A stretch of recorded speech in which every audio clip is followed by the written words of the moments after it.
Good morning all of you. Welcome to Dhruva competitive academy. Indian హిస్టరీలో first topic Sindhu నాగరికత, Indus valley civilisation. ఈ topic నుంచి మనకి definitely 1 or 2 questions వచ్చేటటువంటి అవకాశం ఉంటుంది. కాబట్టి మనం పర్టికులర్గా ప్రిలిమ్స్ చూసుకునేటప్పుడు క్వశ్చన్ ఏరియాస్ చూసుకోండి సరిపోతుంది. ఎక్కడి నుంచి క్వశ్చన్ వస్తుంది ఆ ఏరియాస్ కరెక్ట్గా చూసుకొని ఆ ఏరియాస్ని బాగా రివిజన్ చేస్తే సరిపోతుంది. దానికి తగ్గట్టే నేను ఇక్కడ క్లాస్ డిస్కస్ చేస్తాను బ్రీఫ్గా. ఫస్ట్ మనకి సింధు నాగరికత, భారతదేశంలో మొట్టమొదటి నాగరికత సింధు నాగరికత. ఈ సింధు నాగరికతకి అనేక రకమైనటువంటి పేర్లు ఉన్నాయి. ఒకటి సింధు లోయ నాగరికత. సింధు లోయ నాగరికత ఎందుకంటే ఇది బయటపడడం సింధు నది మరియు దాని ఉపనదుల పరివాహక ప్రాంతంలో బయటపడింది కాబట్టి దీనికి సింధు నది అంటారు. సింధు లోయ నాగరికత అంటారు, ఇండస్ వ్యాలీ సివిలైజేషన్ అంటారు, హరప్పా నాగరికత అని కూడా అంటారు.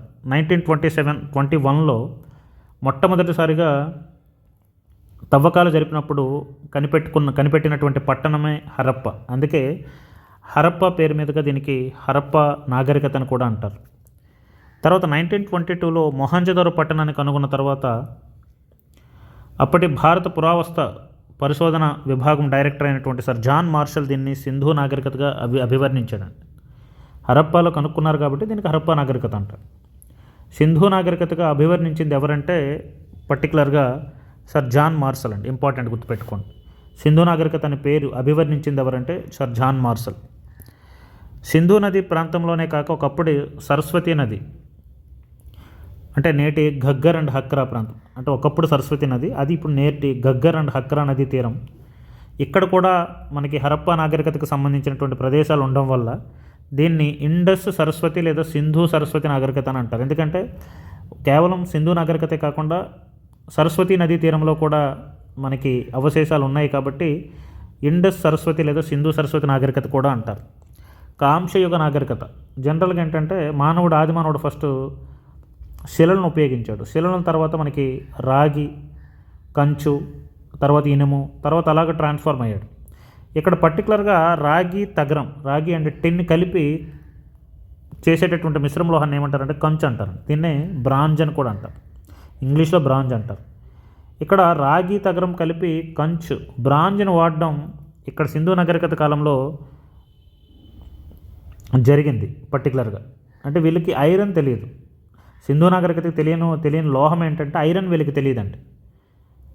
నెక్స్ట్ ఆర్యులకి ఐరన్ తెలుసు, కానీ సింధు నాగరికత ప్రజలకి ఐరన్ తెలియదు. వీళ్ళు కంచును వాడారు కాబట్టి దీన్ని కాంస్యయుగ నాగరికత అంటారు. తర్వాత ప్రథమ నగరీకరణ. భారతదేశంలో భారత ఉపఖండంలో మొట్టమొదటిసారిగా ప్రణాళికాబద్ధమైనటువంటి పట్టణాలు, టౌన్ ప్లానింగ్, అదేవిధంగా మురికినీటి వ్యవస్థ, డ్రైనేజ్ సిస్టమ్, గ్రిడ్ పద్ధతిలో వీధులు నిర్మించినటువంటి నాగరికత. అంటే ఒక సిస్టమేటిక్గా గ్రిడ్ పద్ధతిలో, అంటే వీధులన్నీ కూడా ఏంటంటే ఒక సిస్టమేటిక్గా ఒక గ్రిడ్ షేప్లో మనకి నిర్మించడం.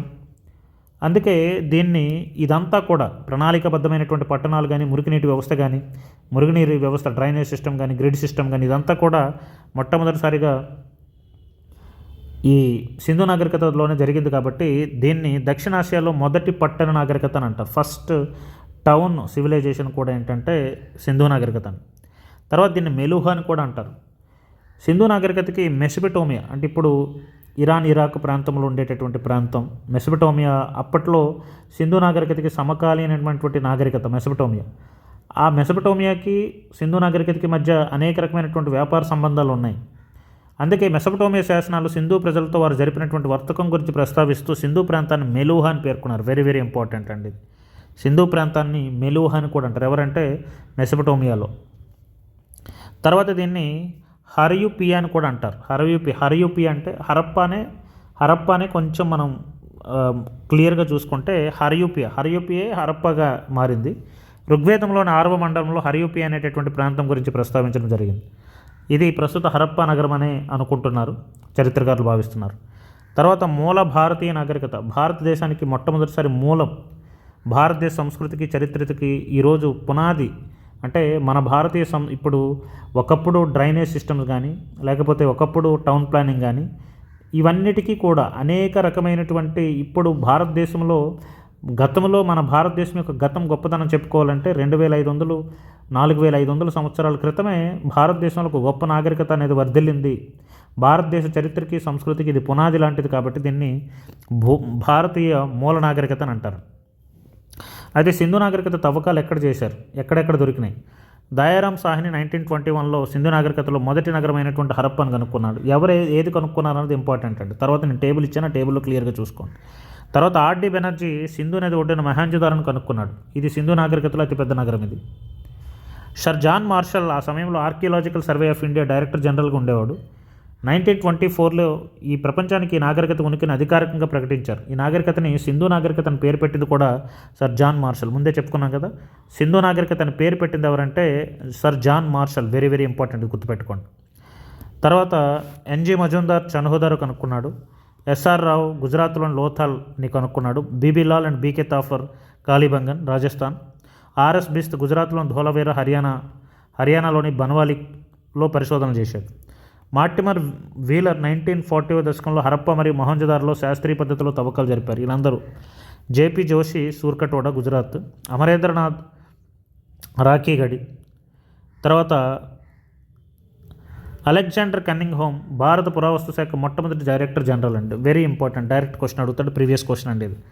భారత ఆర్కియాలజికల్ సర్వే ఆఫ్ ఇండియా మొట్టమొదటి డైరెక్టర్ జనరల్ ఎవరంటే అలెగ్జాండర్ కన్నింగ్ హోమ్ అండి. ఈయన్ని భారత పురావస్తు శాస్త్ర పితామహుడు అంటారు. వెరీ వెరీ వెరీ ఇంపార్టెంట్, డైరెక్ట్గా క్వశ్చన్ అడుగుతాడు. డైరెక్ట్గా భారత పురావస్తు శాస్త్ర పితామహుడు అంటే ఎవరంటే అలెగ్జాండర్ కన్నింగ్ హోమ్. ఇక్కడ ఆంధ్రాలో అయితే మనం ముందు చెప్పుకున్నాం, ప్రీ హిస్టారిక్ కల్చర్స్ రాబర్ట్ బ్రూస్ఫుట్ అని మాట్లాడుకున్నాం. అదేవిధంగా భారతదేశంలో పురావస్తు శాస్త్ర పితామహుడు అంటే ఎవరంటే అలెగ్జాండర్ కన్నింగ్ హోమ్ అండి. ఈయన అందరికంటే ముందు 1853 1872లో హరప్పాను సందర్శించాడు. కానీ అక్కడ ఆయనకు ఒక ముద్రిక దొరికింది, కానీ అది పురాతన నాగరికతను సంబంధించిందని ఆయన మొదట గుర్తించలేకపోయారు. తర్వాత దయారాం సాహ్ని ఫస్ట్ హరప్పాను కనుక్కున్న తర్వాత R D Banerjee, sir John Marshall వీళ్ళందరూ కూడా ఏంటంటే పరిశోధన చేశారు. యాక్చువల్గా ఇదే మనకి క్వశ్చన్ అడుగుతాడు. దీని మీద నుంచి మనకి సింధు నాగరికత ఎక్కడెక్కడ మనకి తవ్వకాలు ఎవరు జరిపారు, ఏ నది ఒడ్డున ఉంది, ప్రస్తుతం ఎక్కడుంది, దీని మీద నుంచి క్వశ్చన్ అడుగుతాడు. ఇది మాత్రం క్లియర్గా చూసుకోండి. ఇందులో హరప్పా చాలా ఇంపార్టెంట్. హరప్పా అని ఎవరంటే దయారాం సాహ్ని. ఏ నది ఒడ్డున అంటే రావి నది ఒడ్డు. ఇప్పుడు ప్రజెంట్ ఎక్కడుందంటే పాకిస్తాన్లో ఉందండి. పాకిస్తాన్లో పంజాబ్ ప్రావిన్స్లో ఉంది. తర్వాత మొహంజోదారోని ఆర్డి బెనర్జీ కనుక్కున్నారు. ఏ నది అంటే సింధు నది ఒడ్డున ఉంది. ఇది కూడా మొహంజోదారో కూడా పాకిస్తాన్లో సింధు ప్రాంతంలో ఉంది. తర్వాత లోథాల్ గుజరాత్. ఏ నది ఒడ్డున అంటే భోగోవా. కాళీబంగన్ గగ్గర్ నది. బన్వాలి సరస్వతి. రంగపూర్ భాదర్. రోపర్ సట్లెజ్. ఈ పర్టికులర్గా ఇవేవైతే ఉన్నాయో పర్టికులర్ నేను ప్రతిదీ ఎక్స్ప్లెయిన్ చేయాల్సిన అవసరం లేదు. ఇక్కడ మీరు ఈ దయారాం సాహ్ని, ఆర్డి బెనర్జీ, హరప్పా మొహంజోదారో చాలా ఇంపార్టెంట్ కాబట్టి వీళ్ళ గుర్తుపెట్టుకోండి. మిగతా వాళ్ళందరినీ గుర్తు లేకపోయినా పర్లేదు, మ్యాక్సిమం దాని నుంచి క్వశ్చన్ మ్యాక్సిమం రాదు. కానీ ఏ ప్లేసు ఏ నది ఒడ్డున ఉండదు, అంటే మనకి ఏ ప్రాంతం ఏ నది ఒడ్డున ఉందనేది క్వశ్చన్ మాత్రం డెఫినెట్లీ ఇస్తాడు. అది మాత్రం క్లియర్గా చూసుకోండి. తర్వాత ప్రతి ప్రాంతం ఎక్కడుంది, ఈ ప్రస్తుతం ఎక్కడుందనేది కూడా అడుగుతాడు. ఇది మెయిన్ ఏంటంటే మ్యాచింగ్ టైప్ ఆఫ్ క్వశ్చన్ అండి. మ్యాచింగ్ క్వశ్చన్ ఇస్తాడు. హరప్పా అది సింధు నది ప్రాంతాలు మరియు నదీ పరివాహక ప్రాంతాలని ఏంటంటే మ్యాచింగ్ ఇస్తాడు. మ్యాచింగ్ అని ఇస్తాడు. లేదంటే ప్రజెంట్ ఏ ప్రాంతంలో ఉన్నాయి, ఏ రాష్ట్రంలో ఉన్నాయి అనేది కూడా ఇస్తాడు. చాలా ఇంపార్టెంట్ అండి.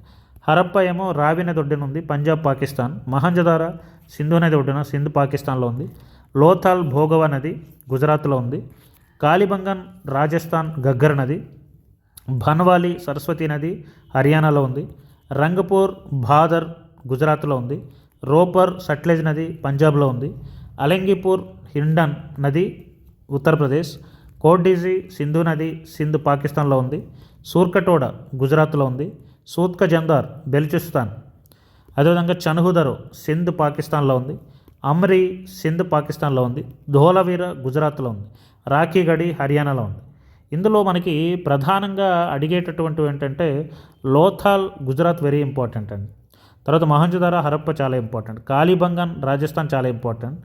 బన్వాలి హర్యానా ఇంపార్టెంట్. తర్వాత అలంగిపూర్ ఉత్తరప్రదేశ్ ఇంపార్టెంట్. తర్వాత Surkotada Gujarat important. Chanhudaro Sindhu Pakistan important, Dholavira Gujarat important. Main ఇవన్నీ కూడా చూసుకోండి. యాక్చువల్గా ఏంటంటే క్వశ్చన్ ఈ ఏరియా నుంచి పడిపోతుందండి, చాలా చాలా ఇంపార్టెంట్. కాబట్టి ఈ ఏరియాని చదువుకునేటప్పుడు బాగా రివిజన్ చేయండి. మీకు లాస్ట్ మినిట్లో షార్ట్ నోట్స్ ఇచ్చినప్పుడు కూడా ఇది క్లియర్గా ఇస్తాను, డోంట్ వరీ. తర్వాత సింధు నాగరికత పట్టణాలండి. నెక్స్ట్ అడిగేటటువంటి క్వశ్చన్ కూడా ఇదే. సింధు నాగరికతలో ఏ ఏ పట్టణాలు ఉన్నాయి, ఏ పట్టణాల్లో ఏం దొరికిందని. తర్వాత నెక్స్ట్ సింధు నాగరికత కాలాన్ని మనం పరిశీలిస్తే సింధు నాగరికత ఎప్పుడు ఆవిర్భవించిందంటే సింధు నాగరికత కాలాన్ని ప్రధానంగా 3 ప్రధాన దశలుగా వర్గీకరించారు. తొలి హరప్ప దశ, ఎర్లీ హరప్పన్ ఫేజ్, పరిణితి చెందినటువంటి హరప్ప దశ, మలి హరప్ప దశ, చివరి దశ. ఇక్కడ ప్రధానంగా ఏంటంటే carbon dating, radio carbon dating ద్వారా, మన కార్బన్ డేటింగ్లో కార్బన్ ఐసోటోప్స్ని బేస్ చేసుకొని కార్బన్ డేటింగ్ ద్వారా ఏదైనా ఒక వస్తువు, లేదైనా ఒక రాయి, లేదైనా ఒక చెట్టు, వీటి ద్వారా ఏంటంటే మనం ఆ పర్టికులర్ ఆ వస్తువు యొక్క వయసుని మనం తెలుసుకోవచ్చు. ఒక శిలాజాలు కానీ వీటి ద్వారా కానీ కార్బన్ డేటింగ్ చేసి వయసు తెలుసుకోవచ్చు. ఈ విధంగా మనకి సింధు నాగరికత ప్రాంతంలో లభ్యమైనటువంటి అవశేషాలను కార్బన్ డేటింగ్ చేస్తే సింధు నాగరికత ఏ మధ్యకాలంలో మనకి ఉందంటే క్రీస్తు పూర్వం 2500 నుంచి క్రీస్తు పూర్వం 1750. This is very very important. Sindhu నాగరికత కాలం నుంచి డైరెక్ట్గా క్వశ్చన్ ఇస్తాడండి, కాబట్టి జాగ్రత్తగా చూసుకో. ఇక్కడ సింధు నాగరికత అనేది 3 స్టేజెస్లో డెవలప్ అయింది.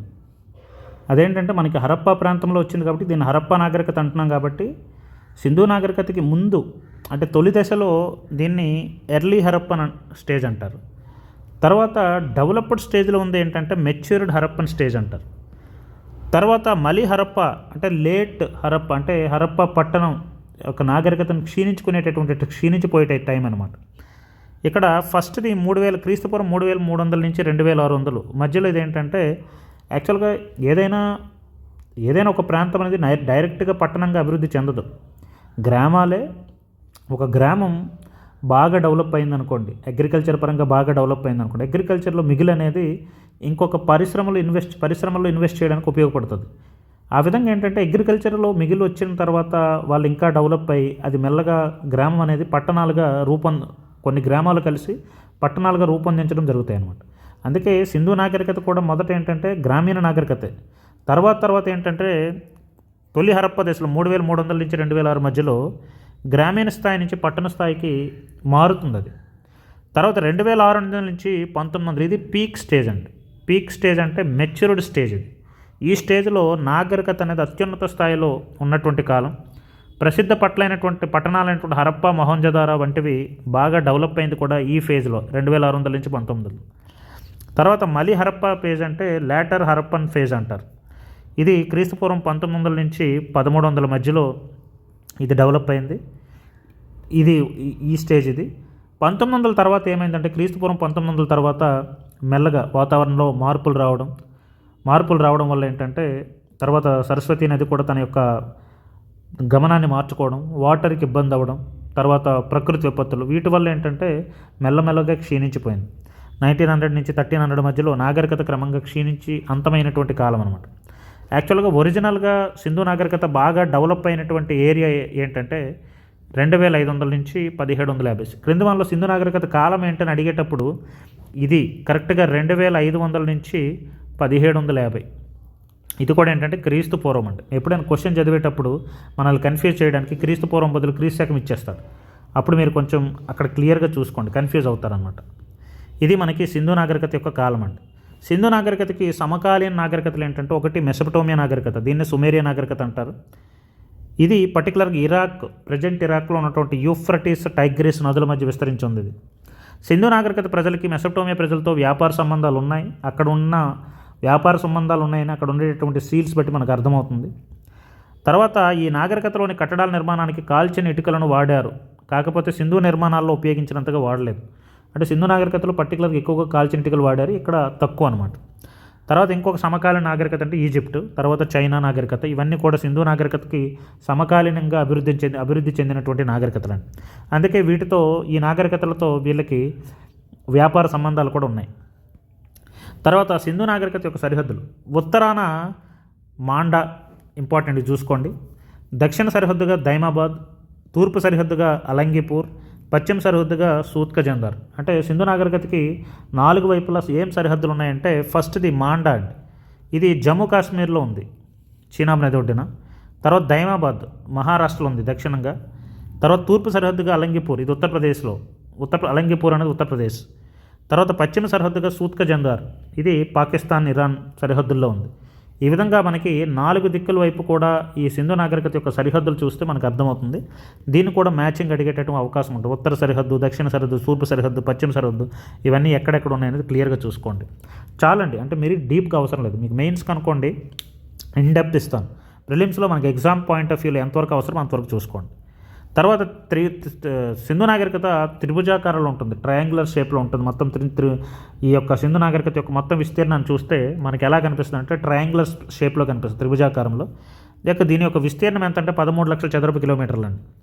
ప్రస్తుతం మన భారతదేశం, పాకిస్తాన్, ఆఫ్ఘనిస్తాన్ దేశాల్లో విస్తరించింది. సింధు నాగరికత క్రింది వాళ్ళలో ఏ దేశాల్లో విస్తరించి ఉందంటే ఒకటి భారతదేశం, పాకిస్తాన్ అండ్ ఆఫ్ఘనిస్తాన్. తర్వాత నెక్స్ట్ మనకి సింధు నాగరికత పట్టణాలు. This is the most important area అండి. క్వశ్చన్ వచ్చేదే ఇక్కడి నుండి వస్తుంది.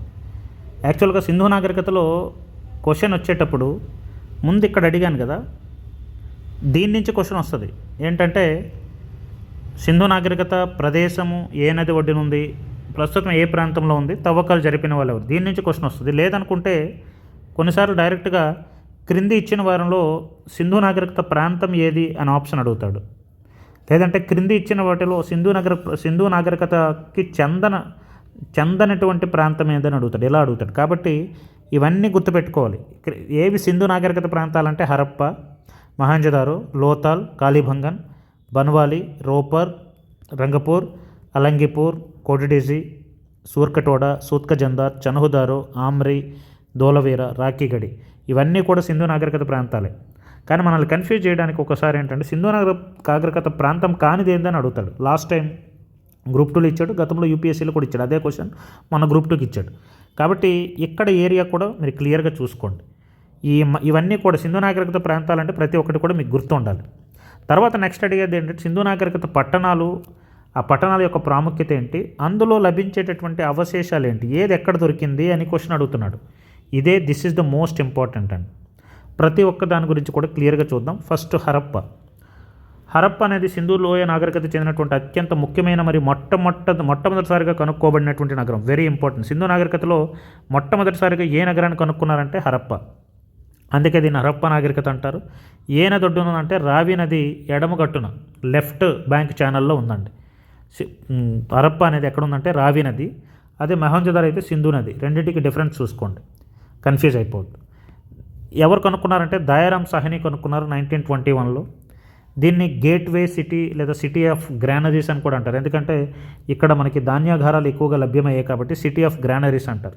అంటే హరప్ప ప్రాంతంలో వీళ్ళు మిగిలినటువంటి వ్యవసాయ పంటల్ని పెద్ద పెద్ద ధాన్యపు కొట్టాల్లో దాచుకునేవారు. వాటిని ధాన్యాగారాలు అంటారు. ఇక్కడ మనకి హరప్పలో చాలా ఎక్కువ ధాన్యాగారాలు దొరికాయి, నియర్లీ 12 దొరికినాయి. అందుకే దీన్ని సిటీ ఆఫ్ గ్రానరీస్ అంటారు అండ్ గేట్వే సిటీ అంటారు. అంటే మనకి గేట్వే లాంటిది. హరప్పా నగరం 2 భాగాలుగా విభజించబడింది. పశ్చిమ వైపు ఎత్తైన ప్రాంతంలో కోట ఉంటుంది, కోటని సిటాడెల్ అంటారు. తూర్పు వైపు దిగువన సాధారణ నగరం లోవర్ టౌన్ ఉంటుంది. ఇక్కడ కాల్చిన ఇటుకలతో కట్టినటువంటి ఇల్లు, శాస్త్రీయమైనటువంటి డ్రైనేజీ వ్యవస్థ కనిపిస్తుంది. ఇక్కడ మనకి సింధు నాగరికతలో చాలా ప్రాంతాల్లో ఎక్కువగా కాల్చిన ఇటుకలతో ఇల్లు కట్టారు. Very important. అందుకని ఇప్పటికీ కూడా అది బాగా ఏంటంటే కాల్చిన ఇటుక అనేది పచ్చి ఇటుకలతో పోలిస్తే చాలా గట్టిగా ఉంటాయి. ఎందుకంటే కాల్చిన తర్వాత అందులో ఉండేటటువంటి మొత్తం అంతా ఆవిరంతా పోయేది గట్టిపడుతుంది. కాబట్టి ఇప్పటికీ సింధు నాగరికత అవశేషాలు లభ్యమవడానికి కూడా కారణం ఏంటంటే ఇటుకలతో కట్టినటువంటి ఇళ్ళు ఉన్నాయి. తర్వాత సైంటిఫిక్ డ్రైనేజ్ సిస్టమ్ ఉందండి. ఇప్పుడు మనం డ్రైనేజ్ సిస్టమ్ ఎలాగ మన టౌన్స్లో యూటిలైజ్ చేసుకుంటున్నాం, మనం వాడేటటువంటి వాటర్ కానీ మలమూత్ర విసర్జాలు కానీ అవన్నీ కూడా ఒక సిస్టమేటిక్గా బయటికి పోయేలా విధంగా డ్రైనేజ్ సిస్టమ్ ఎలా ఉందో అప్పట్లో మనకి 4500 సంవత్సరాల క్రితమే మనకి సైంటిఫిక్ డ్రైనేజ్ సిస్టాన్ని ప్రపంచానికి అందించినటువంటి దేశం మన భారతదేశం అండి. అంటే బ్రిటిష్ వారు వచ్చి మనకి ఏంటంటే కల్చర్ నేర్పించారని మనం ఫీల్ అవుతూ ఉంటాం. కానీ ప్రపంచానికి కల్చర్ని నేర్పించినటువంటి పారిశుద్ధ్యం కానీ, అంటే శానిటేషన్ కానీ, అండర్ గ్రౌండ్ డ్రైనేజ్ సిస్టమ్స్ కానీ, కాల్చిన ఇటుకలతో ఇల్లు కట్టడం కానీ, ద పర్ఫెక్ట్ టౌన్ ప్లానింగ్ కానీ, ఇదంతా కూడా ఏంటంటే క్రీస్తుపూర్వం 2500 నుంచి 1750 మధ్యలోనే మనం భారతదేశాన్ని ప్రపంచానికి చూపించామండి. ఇక్కడ మనకి 2 భాగాలు ఉంటాయి. ఎత్తైన ప్రాంతంలో కోటలు ఉంటాయి, అందులో పెద్ద పెద్ద వాళ్ళందరూ ఉంటారు. దిగువన మనకి సాధారణ లోవర్ టౌన్ ఉంటుంది, సాధారణమైనటువంటి ప్రజలందరూ జీవిస్తారు. అయితే ఇక్కడ ఏం దొరికాయి? హరప్పాలో మొత్తం 12 ధాన్యపు కొట్లు కనిపిస్తాయి. ధాన్యాగారాలు మనకి వరుసగా 12 ధాన్యాగారాలు కనిపిస్తాయి. ఇది ఇంపార్టెంట్ అండి. ప్రతిదీ గుర్తుపెట్టుకోలేం, కానీ ఇంపార్టెంట్ అయినవి మాత్రం గుర్తుపెట్టుకోండి. 12 వరుస ధాన్యపు కొట్లు ఎక్కడ కనుక్కున్నారంటే హరప్ప. తర్వాత ఎర్ర ఇసుకరాతి బొమ్మ, రెడ్ శాండ్ స్టోన్ టోర్సో. ఇది ఎలా ఉంటుందంటే తల మరియు చేతులు లేని ఒక పురుషుని మొండెం బొమ్మ ఇక్కడ లభించిన ఒక అద్భుత శిల్పం. వీటిని ఒకసారి ఫొటోస్ చూసుకోండి. నేను ఇంకా ఏ ఇమేజెస్ ఇక్కడ వేయలేదు, ప్రిలిమ్సే కదా, పెద్ద టైం మనకి లేదని నేను నార్మల్గా ఇచ్చాను. జస్ట్ గుర్తుపెట్టుకోండి. Red sand stone torso. తల, దీనికి ఏంటంటే తల ఉండదు, చేతులు లేనటువంటి ఒక పురుషుని యొక్క మొండెం దొరికింది.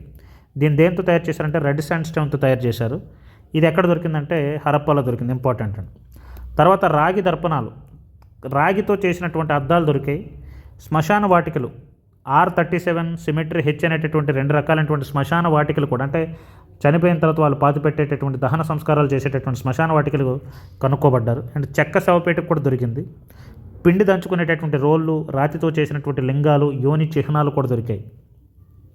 వీళ్ళు ఎక్కువగా అమ్మతల్లిని పూజిస్తారు కదా.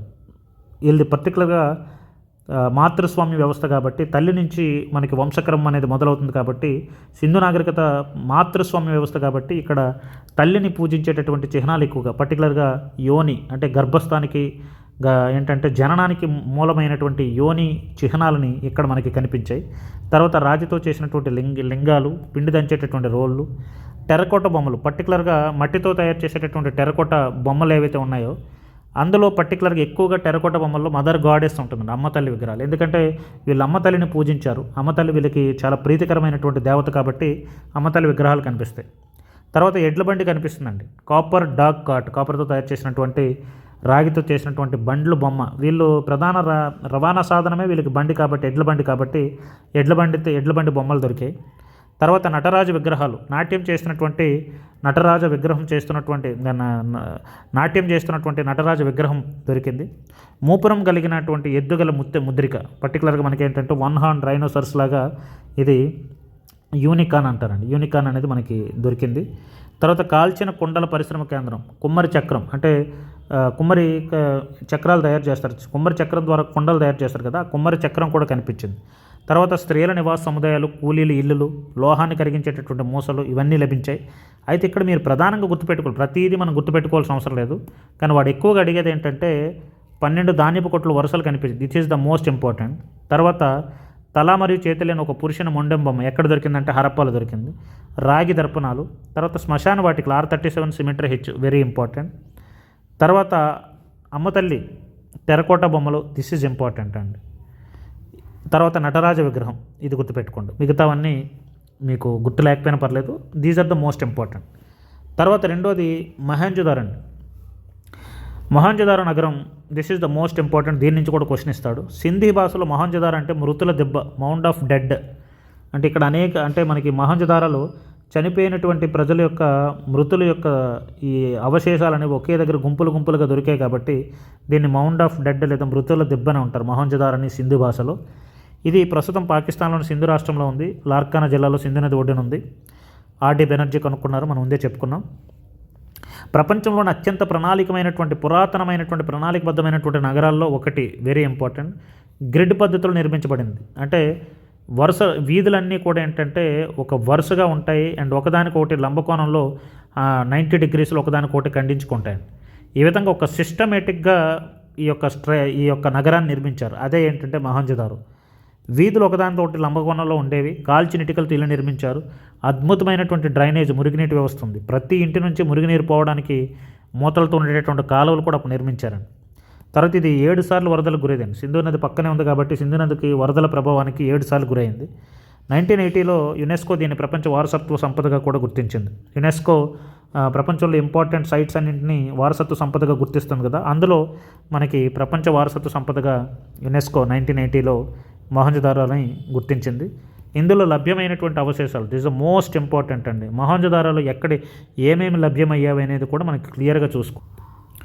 మొహంజదారోలో మహాస్నాన వాటిక, ది గ్రేట్ బాత్, చాలా ఇంపార్టెంట్ అండి. డైరెక్ట్గా క్వశ్చన్ అడుగుతాడు. మహాస్నాన వాటిక, ది గ్రేట్ బాత్ ఎక్కడ దొరికిందంటే మొహంజదారోలో. మొహంజదారోలో లభించినటువంటి అత్యంత ముఖ్యమైనటువంటి నిర్మాణం ఇది. ఇది ఒక దీర్ఘచతురస్రపు కోనేరు లాంటిది. ఇది మనకి స్నానాలు చేసుకునేటటువంటి కోనేరు లాంటిది. దీని చుట్టూ గదులు ఉండేవి. నీరు బయటకు పోకుండా బిటుమిన్ తారు లాంటి పదార్థాన్ని పూతతో పూశారు. పవిత్ర స్నానాల కోసం, మతపరమైనటువంటి కార్యక్రమాల కోసం దీన్ని ఉపయోగించారు. తర్వాత దీని గురించి డీటెయిల్గా నెక్స్ట్ ఉంది, డీటెయిల్ గుర్తుపెట్టుకుంటా చెప్తాను. ఇక్కడ మహాస్నాన వాటికి ఎక్కడ దొరికింది ఇది గుర్తుపెట్టుకోండి. దాని యొక్క స్ట్రక్చర్ అనేది తర్వాత డిస్కస్ చేస్తాను. తర్వాత ది గ్రానరీ, మనకి నగరంలో కనుక్కున్నటువంటి అతిపెద్ద కట్టడం ఇది. హరప్పాలో కూడా మనకి ఈ యొక్క ధాన్యపు కొట్టాలు, ధాన్యాగారాలు కనిపించాయి. కానీ ఇక్కడ ధాన్యాగారం అనేది గ్రానరీ అనేది గ్రేట్ గ్రానరీ అంటారు. చాలా పెద్దది. నగరంలో కనుక్కున్నటువంటి అతిపెద్ద కట్టడం ఇది. పన్ను రూపంలో సేకరించినటువంటి ధాన్యాన్ని ఇక్కడ నిల్వ చేసేవారు. అతిపెద్ద ధాన్యాగారం ఎక్కడ దొరికిందంటే మొహంజదారోలో దొరికింది. చాలా ఇంపార్టెంట్. తర్వాత నాట్యకథ విగ్రహం, dancing girl. This is the most important అండి. చాలాసార్లు అడిగారు. అండ్ రీసెంట్గా 2025 సివిల్స్లో కూడా ఇది అడిగారండి. నాట్యకథ విగ్రహం, డాన్సింగ్ గర్ల్ ఎక్కడ దొరికిందంటే మొహంజదారోలో దొరికింది. అయితే ఇక్కడ క్వశ్చన్ సివిల్స్లో ఎలా అడిగారంటే దాన్ని దేంతో తయారు చేశారని అడిగాడు క్వశ్చన్. ఇమ్మీడియట్గా మనకి స్ట్రైక్ అవ్వదు, మర్చిపోతారు. ఇనుముతో తయారు చేశామా, లేదంటే బంకమట్టితో తయారు చేశామా, బ్రాంజ్తో కాంస్యంతో కంచుతో తయారు చేసింది అనేది క్లియర్గా క్వశ్చన్ అడిగాడు క్లియర్గా. కాబట్టి గుర్తుపెట్టుకోండి. డాన్సింగ్ గర్ల్ అంటే నాట్యం చేస్తున్నటువంటి ఒక గర్ల్ ఎక్కడ దొరికిందనంటే మనకి మొహంజదారోలో దొరికింది. అదేంటంటే దేంతో తయారు చేసిందంటే కాంస్యంతో. మనకి డాన్సింగ్ చేస్తున్నటువంటి గర్ల్స్ దొరికారు, మిగతా వాటిలో కూడా ఉంటాయి. కానీ కాంస్యంతో చేసినటువంటి, బ్రాంజ్తో చేసినటువంటి ఈ నాట్యకత్తి విగ్రహం అనేది ఎక్కడ దొరికిందనంటే మొహంజదారోలో దొరికింది. This is the most important point అండి, గుర్తుపెట్టుకోండి. దేంతో అంటే కాంస్యం, బ్రాంజ్తో తయారు చేశారు. ఆనాటి ప్రజలకు లోహాలను కరిగించి బొమ్మలు చేసేటటువంటి లాస్ట్ వ్యాక్స్ టెక్నిక్ కూడా తెలిసిన దీని ద్వారా అర్థమవుతుంది. అంటే మనకి లోహాన్ని కరిగించి దాంతో మనకి బొమ్మలు తయారు చేయడానికి ఒక టెక్నిక్ ఉంటుంది. దాన్నే లాస్ట్ వ్యాక్స్ టెక్నిక్ అంటే. దాని గురించి ఇక్కడ డిస్కషన్ అవసరం లేదు. అంటే మనకి పోత పోస్తారు కదా, పోత. మనం ఏదైనా బొమ్మ తయారు చేసినప్పుడు పోత ఎలా పోస్తారో అలాగా లోహాలను కరిగించి బొమ్మలు తయారు చేసేటటువంటి ఈ లాస్ట్ వ్యాక్స్ టెక్నిక్ అనేది ఇక్కడ ఉందని మనకు అర్థమవుతుందండి. తర్వాత పశుపతి ముద్రిక. This is very very important అండి. పశుపతి అంటే ప్రాచీన కాలంలో అప్పట్లో శివుడికి ప్రతిరూపమైనటువంటి పశుపతి ముద్రిక ఎక్కడ దొరికిందంటే ఈ మొహంజదారోలో దొరికింది. యోగముద్రలో కూర్చున్నటువంటి ఒక పురుష దేవుని యొక్క బొమ్మ అనేది మనకి పశుపతి ముద్రిక. దీని గురించి మనం నెక్స్ట్ మత వ్యవహారాల్లో క్లియర్గా చదువుకుంటాం. తర్వాత గడ్డం ఉన్నటువంటి పురుషుని విగ్రహం, బియర్డెడ్ మ్యాన్, ప్రీస్ట్ కింగ్ అంటారు. సేమ్ ఒకసారి ఈ బొమ్మ చూస్తే సేమ్ నరేంద్ర మోడీలాగే ఉంటారు ఆయన. ఈ గడ్డం ఉన్నటువంటి పురుషుని విగ్రహం bearded man and priest king అంటారు. ఆ ఫోటో చూస్తే సేమ్ నరేంద్ర మోడీ ఫోటోలాగే ఉంటుంది. ఒకసారి మీరు చూసుకోండి, అర్థమవుతుంది. గడ్డం ఉన్న పురుషుని విగ్రహం ఎక్కడ దొరికిందని అంటే మొహంజదారోలో దొరికింది. దేంతో చేశారంటే రాతితో చేశారండి. క్లియర్గా చూసుకోండి. నాట్యకత్తి విగ్రహం ఏమో కాంస్యం, బ్రాంజ్తో చేశారు. ఈ గడ్డం ఉన్న పురుషుని బొమ్మ మాత్రం దేంతో చేశారంటే రాతితో చేశారనమాట. రాతితో చేసినటువంటి ఒక పురుషుని విగ్రహం లభించింది. ఇతన్ని పూజారి లేదా రాజు అంటారు. అంటే అక్కట్లో మనకేంటంటే సింధు నాగరికతని ప్రధానంగా పరిపాలించింది పూజారులు అని, పురోహితులని మనం తర్వాత మాట్లాడుకుంటాం. ఈ పూజారి లేదా రాజు యొక్క బొమ్మ అనేది మనకి మొహంజదారోలో దొరికింది. చాలా ఇంపార్టెంట్ అండి. తర్వాత టెర్రకోట మట్టితో చేసినటువంటి ఎడ్లు, కుండలు, గాజులు, పూసలహారాలు లభించాయి. మొట్టమొదటిసారిగా పత్తి ఉపయోగించినటువంటి ఆనవాళ్ళు కూడా ఇక్కడే లభించాయి. ఒక వెండి పాత్రలో నేసిన పత్తి వస్త్రం ముక్క దొరికింది. వెరీ వెరీ వెరీ ఇంపార్టెంట్ అండి. మొట్టమొదటిసారిగా పత్తి ఉపయోగించినటువంటి ఆనవాళ్ళు సింధు నాగరికతలో ప్రధానంగా పండేటటువంటి వాణిజ్య పంటే పత్తి. ఆ పత్తిని ఇతర దేశాలకు కూడా ఎగుమతి చేసేవారు. కాబట్టి అందుకే గ్రీకులు దీన్ని సిండన్ అని పిలిచేవారు. సిండన్. మొట్టమొదటిసారిగా పత్తి పండించినటువంటి ఆనవాళ్ళు కూడా ఎక్కడ దొరికిందంటే మనకి మొహంజదారోలో లభ్యమైందండి. ఇక్కడ వెరీ వెరీ వెరీ ఇంపార్టెంట్. మొహంజదారోలో లభ్యమైనవి మహాస్నాన వాటికి great bath, important direct question. ధాన్యపు కొట్టు, ది గ్రేట్ గ్రానరీ. అదేవిధంగా నాట్యకత్తి విగ్రహం, అది కూడా దేంతో, బ్రాంజ్తో చేసినటువంటి నాట్యకత్తి విగ్రహం. పశుపతి ముద్రిక వెరీ ఇంపార్టెంట్. గడ్డం ఉన్నటువంటి పురుషుని గ్రహం, bearded man or priest king. Next మొట్టమొదటిసారిగా పత్తి ఉపయోగించిన ఆనవాళ్ళు. డైరెక్ట్ క్వశ్చన్ అడుగుతారండి, జాగ్రత్తగా చూసుకోండి. తర్వాత నెక్స్ట్ ధోలవేర పట్టణం. ధోలవేర ఎక్కడ ఉందంటే గుజరాత్లో ఉంది, గుర్తుపెట్టుకోండి. ఇది ఇటీవల బయటపడినటువంటి నూతన నగరంగా ప్రసిద్ధి చెందింది. సాధారణంగా హరప్ప నగరాలు రెండు భాగాలుగా ఉంటాయి. ఒకటి ఏంటంటే సిటాడెల్, కోట ఉంటుంది. రెండోది దిగువ పట్టణం ఉంటుంది. ఇందులో సామాన్య ప్రజలు నివసిస్తారు. కానీ ఇక్కడ మాత్రం 3 భాగాలుగా ఉంది. ఇందులో జనరల్గా ఏ నగరంలో అయినా సరే ఈ రెండు ఉంటాయి. ఏ రెండు ఉంటాయి? ఒకటి కోట ఉంటుంది, కోటలో పెద్ద పెద్ద వాళ్ళు అందరూ ఉంటారు. రెండోది కోట దిగువ నగరం ఉంటుంది, ఇక్కడ మనకి సాధారణమైనటువంటి ప్రజలు ఉంటారు. కానీ ఇక్కడ మధ్యలో మిడిల్లో ఇంకొక పార్ట్ కూడా ఉంది, దీన్ని మిడిల్ టౌన్ అంటారు. మిడిల్ టౌన్లో అధికారులు వ్యాపారులు కలిపి ఇక్కడ ఉంటారండి. కాబట్టి మనకి మూడు భాగాలుగా విభజించబడినటువంటి నగరం ఏంటంటే ధోలవేర. ఇంపార్టెంట్ అండి, డైరెక్ట్ క్వశ్చన్ అడుగుతాడు.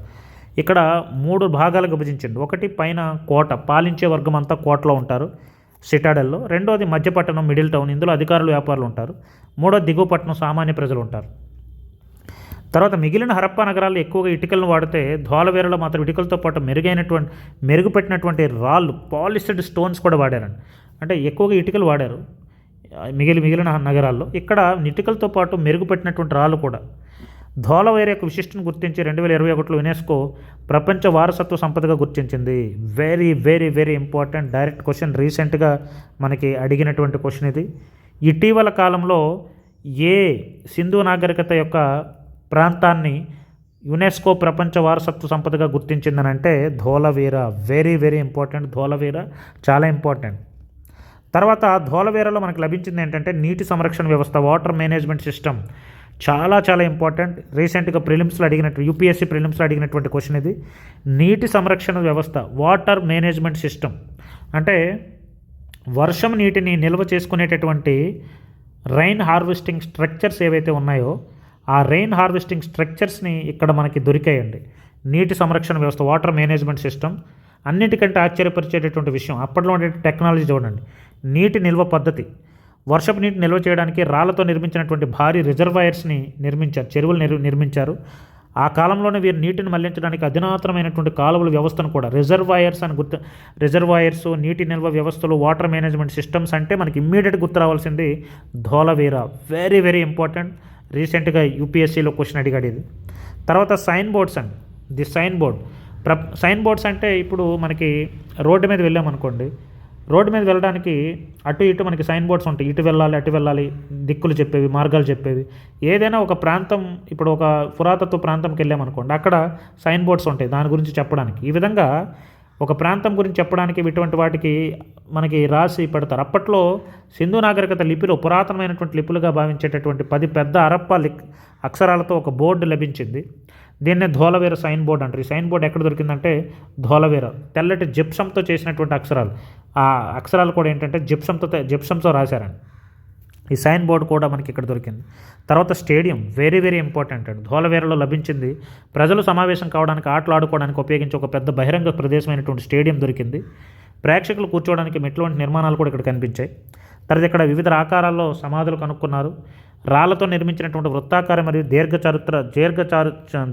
దీర్ఘచతురస్రాకార సమాధులు ఇక్కడ ప్రత్యేకత. ఇక్కడ మనకి రాళ్లతో నిర్మించినటువంటి వృత్తాకారంలో సమాధులు మరియు దీర్ఘచతురస్రాకారంలో సమాధులు ఎక్కడ మనకి లభించాయంటే ధోలవేరలో లభించాయి. వెరీ వెరీ ఇంపార్టెంట్, ఇది గుర్తుపెట్టుకోండి. ధోలవేరలో మనకి ప్రధానంగా గుర్తుపెట్టుకోవాల్సింది ఏంటంటే యునెస్కో వరల్డ్ హెరిటేజ్ సైట్, ఇదొకటి.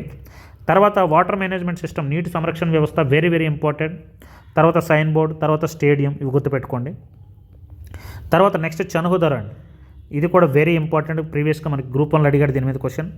ప్రాచీన భారతదేశం పారిశ్రామిక కేంద్రంగా ఇక్కడ పర్టికులర్గా ఇది చనుహుదరు సింధు నదికి తూర్పునుంది.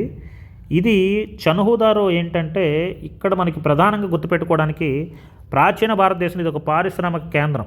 ఇక్కడ పర్టికులర్గా ఏంటంటే పూసల తయారీ కేంద్రం ఉందండి. చాలా చాలా ఇంపార్టెంట్. పూసల తయారీ కేంద్రం అని అంటే మనకి ఇమ్మీడియట్గా ఫస్ట్ గుర్తు రావాల్సింది చనుహుదారు. పూసల తయారీ కేంద్రాలు వేరే ప్రాంతాల్లో కూడా ఉన్నాయి, కానీ ఒక పరిశ్రమగా, ఒక అత్యద్భుతంగా, ఒక పారిశ్రామిక పట్టణంగా ఆవిర్భవించినటువంటి నగరం ఏంటంటే ఈ చనుహుదర అండి. Very very very important, direct question అడుగుతాడు, జాగ్రత్తగా చూసుకోండి. దీన్ని భారతదేశం పారిశ్రామిక కేంద్రంగా పిలుస్తారు. కోట లేనటువంటి ఏకైక నగరం, చాలా ఇంపార్టెంట్, డైరెక్ట్ క్వశ్చన్ అండి.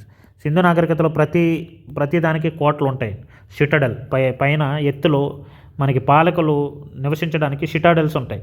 కానీ ఇక్కడ మాత్రం సింధు నాగరికతలో మాత్రం కోట ఉండదండి. కోట లేనటువంటి ఏకైక నగరం హరప్పా నాగరికతలో దాదాపు అన్ని నగరాలకి సిటాడల్ ఎత్తైన కోటభంగం ఉంటుంది, కానీ చనుహుదారలో ఎటువంటి కోట లేదు.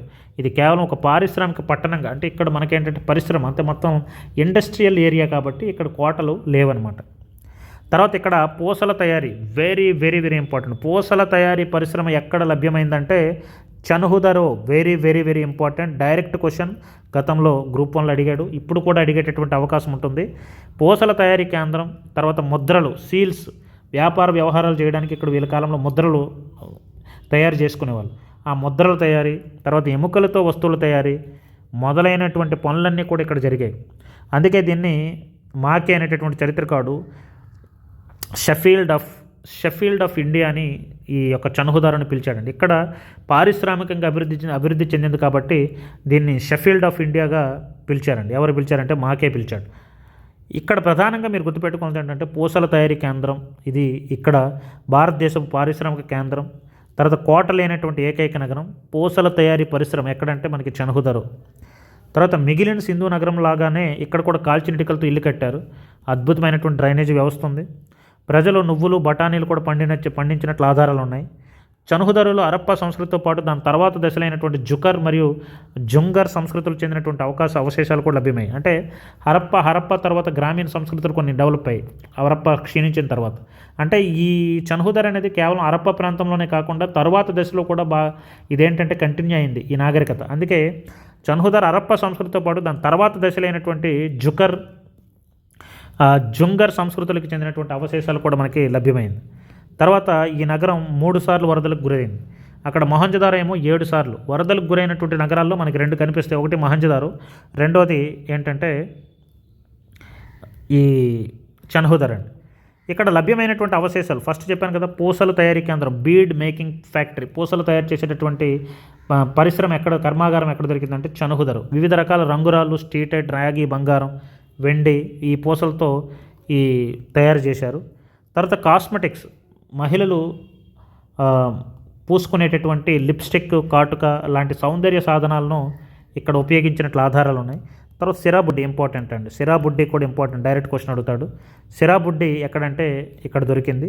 తర్వాత వింత పాదముద్రలు, ఒక ఇటుకపై పిల్లిని వేటాడుతున్నటువంటి కుక్క పాదముద్రలు లభించాయి. ఆ కాలపు జీవ వైవిధ్యాన్ని తెలియజేస్తుంది. వెరీ ఇంపార్టెంట్ ఇది. పిల్లి ఆనవాళ్ళు ఎక్కడ దొరికినాయంటే ఇక్కడే మనకి చనుహుదరలో. తర్వాత టెర్రకోట బొమ్మలు, ఎడ్ల బండి, గుర్రపు బొమ్మలు, పిల్లలు ఆడుకునేటటువంటి ఈలలు ఇవన్నీ దొరికాయి. ముద్రలు, సీల్స్, రాగి, వెండి ముద్రలు తయారయ్యాయి. 3 గడియారాలు ఉన్నటువంటి ముద్ర కూడా దొరికింది.